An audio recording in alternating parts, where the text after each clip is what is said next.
Gospod Pulc, kako ste v Gospodarski zbornici zadovoljni s poslovanjem zasavskih gospodarskih družb v lanskem letu? V Zasavski gospodarski zbornici pozdravljamo vse dobre rezultate poslovanja zasavskega gospodarstva v preteklem letu, obenem pa ostajamo nekoliko previdni, ker namreč na rezultate poslovanja tudi v tem letu bodo vplivali raznoliki dejavniki. Govorim o dobavnih verigah, ki ne ostajajo enake, kot so denimo še 2-3 leta nazaj. Govorimo o kar večjih drugih dejavnikih, ki seveda botrujejo na odločitve v globalnem svetu. Govorim tudi o političnih odločitvah na svetovni ravni. Tako da to vpliva seveda tudi na zasavsko gospodarstvo, ker marsikatero zasavsko podjetje je vpeto v več dobavnih verig, ki so seveda pomembna za dobre rezultate poslovanja teh podjetij. Se zasavsko gospodarstvo zna hitro prilagajati na spremembe? Moram reči, da ja. Zasavska podjetja so zelo hitro prilagodljiva, kar seveda pripomore k temu, da ohranjajo svojo konkurenčnost, nekatere seveda jo tudi krepijo.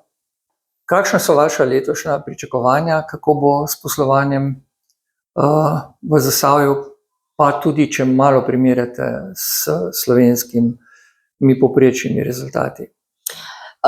Pričakujem, da bo zasavsko gospodarstvo solidno poslovalo, predvsem se pa nadejamo čimprejšnjih sklepov na, vsi vemo, razveljavljen Spiritov razpis, torej produktivne naložbe, ki bodo spodbudile v bistvu našo inovacijsko dejavnost v regiji, ohranile delovna mesta, tudi ustvarila nova, skratka, da bodo dvignili ti projekti v sklopu sklada za pravični prehod oziroma našega pravičnega prehoda tudi našo konkurenčnost. Se podoba gospodarskih panog v Zasavju spreminja? Splošno gledano oziroma v celoti gledano ne, morda pa ja, posamezni segmenti. Denimo veliko tudi kovinsko-predelovalne dejavnosti se morda zdaj usmerja seveda zaradi potreb trga v druge dejavnosti, kot je denimo tudi obramba. Katere pa so tiste panoge, ki so najbolj perspektivne? Najbolj perspektivne panoge seveda so informacijsko-komunikacijske dejavnosti.